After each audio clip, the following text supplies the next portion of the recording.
To add bullet points in Canva mobile, let's open our design. Our document is open and we want to come over to text box tab here.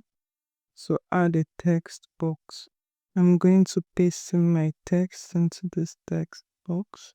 Now that we have our text inside our text box, let's swipe down to the left here and come to format. We'll click on format and you'll see these dots. If I click on it, you see I've added a bullet point. If I want to add numbering, you see it has numbering. Let's take to the bullet points.